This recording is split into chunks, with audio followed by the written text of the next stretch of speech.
bang. He'll come back for two. And Australia win the World Cup for the 6th time and in front of 120,000 people. 19 novembre 2023. Stade Narendra Modi d'Ahmedabad à l'ouest de l'Inde. Finale de la Coupe du Monde de cricket 2023, 43e manche. Après quasi 8 heures de suspense, l'Australie dépasse la barre des 241 points et crée la sensation face à l'Inde. Champions, one and all. Toutefois, pour mieux comprendre toute l'importance qui se cache derrière cet événement, revenons quelques années en arrière. Le football à Brésil-Argentine. Le rugby, France-Angleterre. Le hockey sur glace, États-Unis-Russie. La course de fond, Kenya-Éthiopie. Et le cricket, Inde-Pakistan. Alors oui, c'est surprenant lorsqu'on ne connaît pas ce qui se cache derrière la relation entre ces deux pays. D'autant plus que ce conflit est très peu médiatisé en France, alors que la tension entre les deux puissances nucléaires est absolument bouillante depuis bientôt 80 ans. Et le cricket dans tout ça occupe une place prépondérante. Si on met de côté toute l'histoire autour des États-Unis et de l'URSS durant la guerre froide, il s'agit objectivement de la plus grande et surtout de la plus complexe rivalité sportive depuis la fin de la Seconde Guerre mondiale.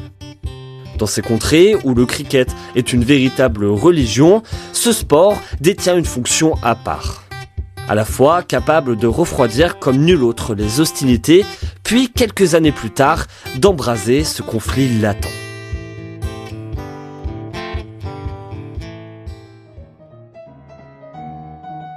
Bonjour et bienvenue dans ce 5e épisode de la 20e série de Géopolitique où moi-même et mes deux invités du jour, à savoir Jean-Joseph Boileau et Abhijit Pandey, allons nous plonger, allons découvrir un nouveau chapitre de la grande histoire du sport dans lequel le cricket apaise les tensions entre l'Inde et le Pakistan.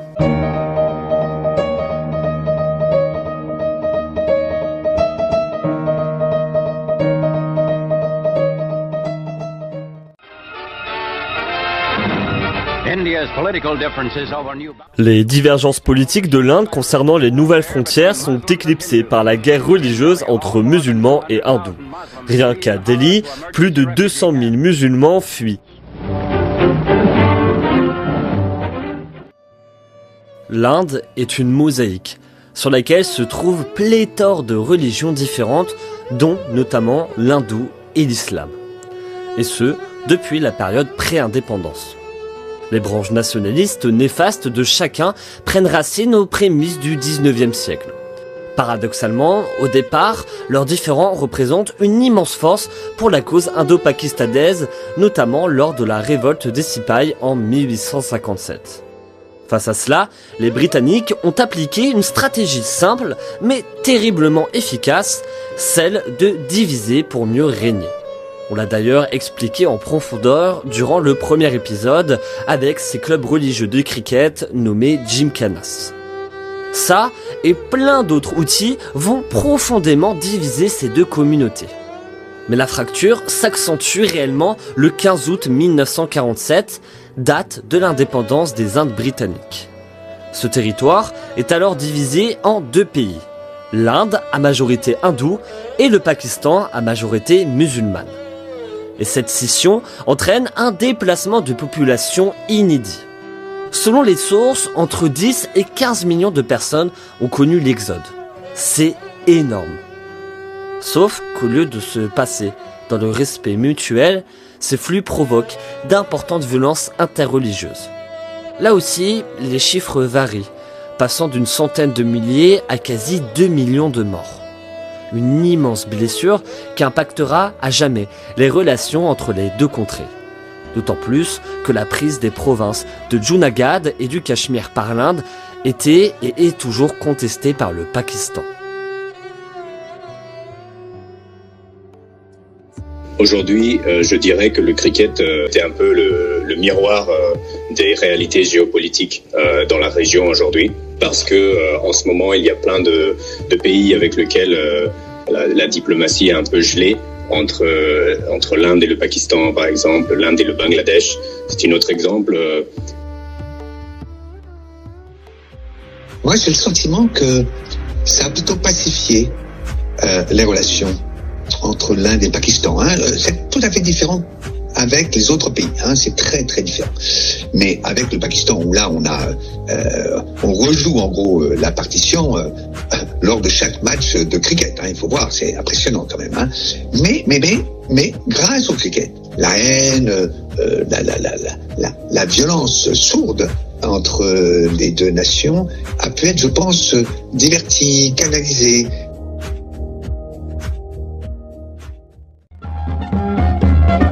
India and Pakistan met for the first test in Delhi.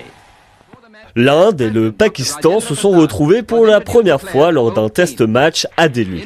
Avant le début de la rencontre, le président indien Rajendra Prasad est venu saluer les joueurs des deux équipes. India opened their first innings with Mankad and Roy. L'héritage de la partition des Indes britanniques en 1947 se retranscrit aussitôt dans la planète cricket.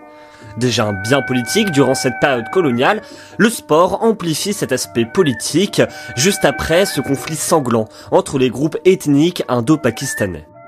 Et lorsqu'en juillet 1952, le Pakistan devient membre à part entière de la conférence impériale de cricket, ces derniers réalisent en fin d'année une tournée plus que symbolique en Inde. Le premier mot de ce long ouvrage s'écrit à Delhi, lors d'une rencontre remportée assez logiquement par les Men in Blue. Mais dès leur deuxième confrontation, les premiers signes des tensions engendrées par cette pratique pointent le bout de leur nez. La victoire des Green Shirts provoque en effet une réaction de colère de la foule à l'égard des joueurs indiens. C'est vraiment à partir de ce moment-là que les joueurs des deux sélections prennent conscience de l'importance de ce néoclassique du cricket mondial. Cela explique d'ailleurs pourquoi ces rencontres sont finalement assez moroses d'un point de vue sportif. L'enjeu est tel que certains joueurs ont avoué être presque tétanisés à l'idée de commettre la moindre erreur. Là où d'habitude, ces sportifs de très très haut niveau savent gérer leur stress. En tout cas, ce qui est sûr, c'est qu'à chaque fois que cette affiche a lieu dans l'une des deux contrées, les places s'arrachent. On parle quand même de l'Inde, à savoir une sélection double championne du monde et septuple championne d'Asie.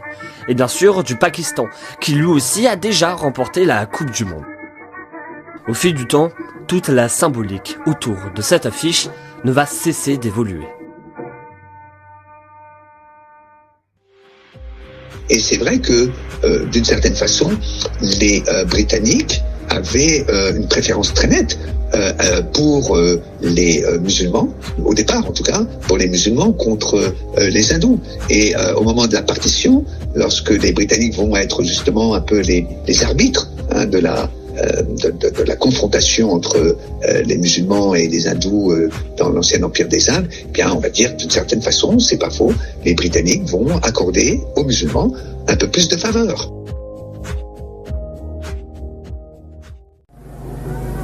Short, and he's hit it, and that's going to be his 100. It's going to the boundary line, and it's over 4 runs. Zahir on 103, and the crowd all round standing up and giving him an ovation, which you'll remember because he's given them an innings that they will remember. Dans un premier temps, le cricket permet d'apaiser les relations entre les deux nations ennemies. On parle alors de diplomatie du cricket. Cette expression peut se définir comme l'utilisation du sport comme un outil politique visant à améliorer les relations entre des puissances adeptes du cricket. Ce qui est largement le cas en Inde ainsi qu'au Pakistan où cette activité est pratiquée à chaque coin de rue. En réalité, l'histoire du cricket indo-pakistanais commence par une période de trêve pure et dure, la faute aux guerres de 1965 et 1971. Pendant près de 15 ans, les deux sélections ne s'affrontent pas.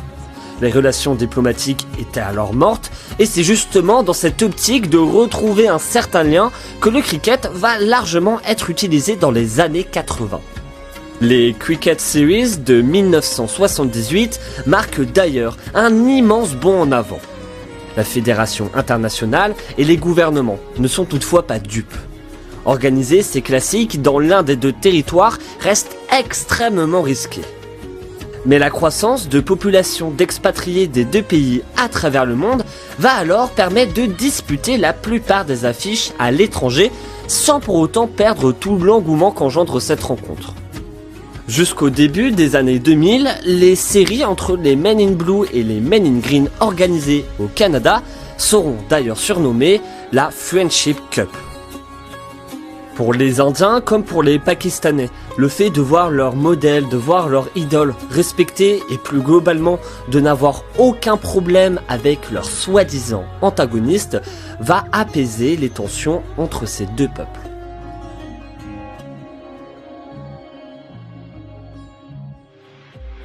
Je pense qu'en fait, on a une mise en scène, c'est comme ça que je vois les choses, on a une mise en scène de la guerre dans le sous-continent indien. Et depuis que les voisins sont indépendants, Pakistan et Inde, eh bien le sport s'est retrouvé au cœur de leurs relations politiques pour, au départ, vecteur d'affrontement. Il est lentement devenu, au contraire, notamment dans les années 80, c'est clair, un élément un peu de pacification entre les deux pays. Voilà, comme si, c'est une belle expression d'un ami indien, mais je trouve que c'est une très belle expression, comme si les balles, donc les balles de cricket, pouvaient finalement exorciser les ogives nucléaires.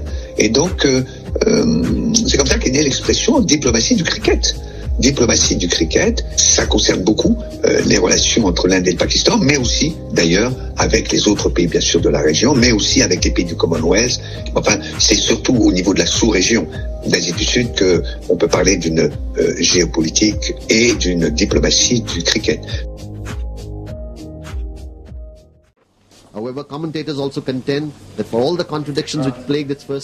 Bon nombre de commentateurs politiques affirment que malgré toutes les contradictions qui ont entaché sa première année, le gouvernement a réussi à faire avancer les choses avec le Pakistan. Cet apaisement a été symbolisé par la venue en bus du Premier ministre Atal Vaipayi de l'autre côté de la frontière.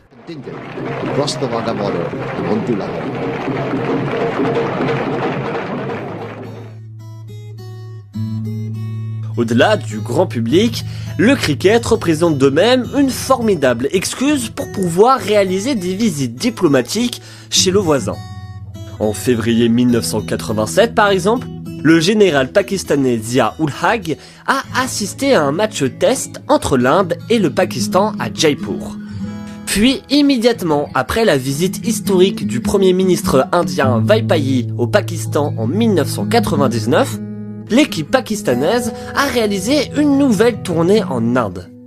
Qu'il soit au début ou bien à la fin de ces processus diplomatiques, le cricket est constamment utilisé par les dirigeants des deux pays. Et des exemples comme ceci, il y en a plein. En 2004 par exemple, après une pause de 15 ans, les Men in Blue ont effectué une tournée au Pakistan à la suite d'initiatives politiques visant à enterrer un demi-siècle d'hostilité mutuelle. Mieux, ce sport est l'un des rares milieux où les deux puissances ont déjà collaboré main dans la main afin notamment de ramener la Coupe du Monde en Asie.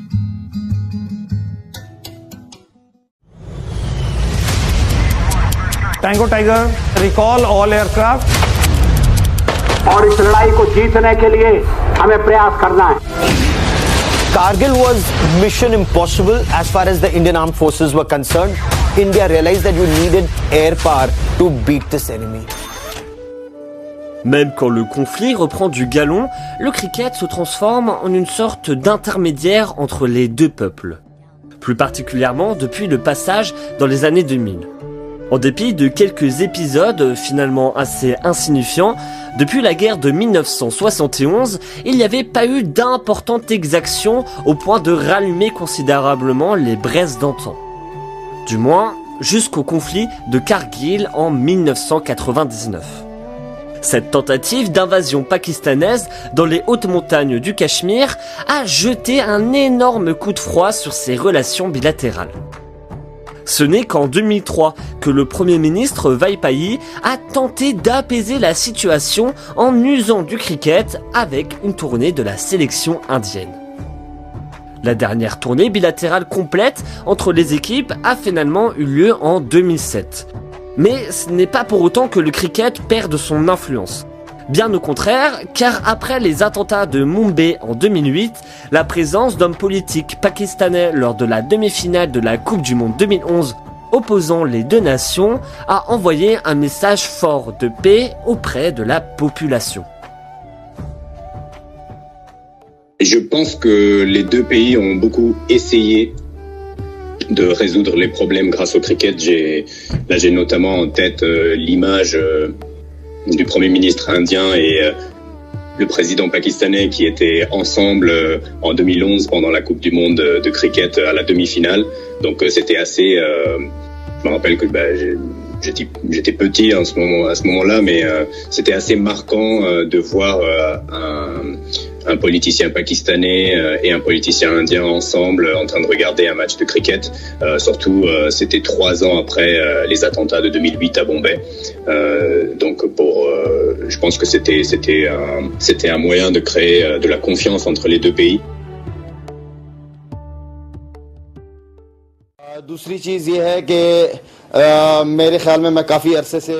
Je pense que je joue au cricket depuis assez longtemps et la façon dont les médias amplifient ces petites choses et les rendent sensationnelles est vraiment honteuse. Au cours de mes 14-15 ans de carrière, ce genre de choses ne s'est jamais produite, à savoir qui est musulman, qui est hindou. J'ai toujours essayé de faire en sorte que les relations entre le Pakistan et l'Inde soient toujours les meilleures possibles, mais vraiment les meilleures.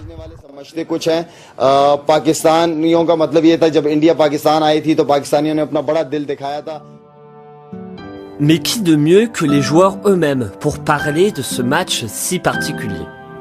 L'exemple le plus notable en la matière vient sûrement de l'ancien capitaine pakistanais Shahid Afridi que vous venez justement d'entendre. Ce dernier a vécu bon nombre de périodes tendues entre le Pakistan et l'Inde, notamment lors de l'après-guerre de Kargil ou encore lors du passage du Pakistan dans le club des puissances nucléaires. Il a d'ailleurs souvent répété qu'à chaque fois qu'il jouait de l'autre côté de la frontière, il recevait beaucoup d'amour ainsi que de soutien de la part des Indiens et qu'au cours de sa carrière, il n'avait jamais été témoin d'un tel comportement hors du terrain de la part des joueurs indiens.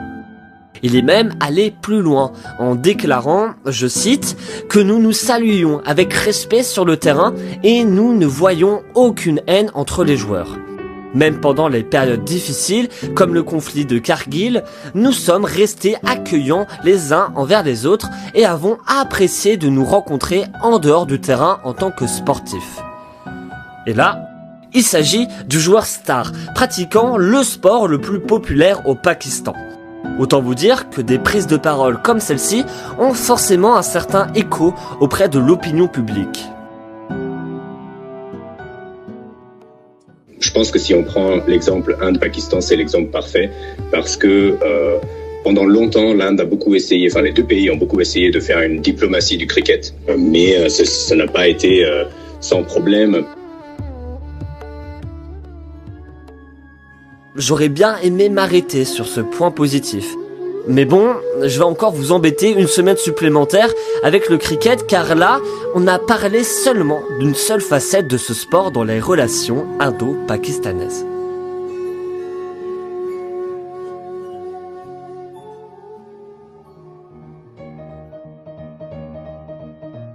C'est ainsi que s'achève ce 5e épisode de la 20e série de Géopolitique, le cricket comme arme secrète de l'Inde. L'autre facette de ce sport dans les relations indo-pakistanaises, c'est le thème de notre prochain épisode. Pour retrouver les anciennes et futures séries, n'hésitez pas à vous abonner à ce podcast. Moi j'aime apprendre, analyser, écrire, raconter, débattre, parler de sport et de géopolitique. En résumé, partager ma passion au plus grand nombre possible de personnes à ma manière. Et vous pouvez m'aider à atteindre cet objectif, notamment en notant ce podcast, mais aussi en le partageant autour de vous. Merci pour votre écoute et à bientôt.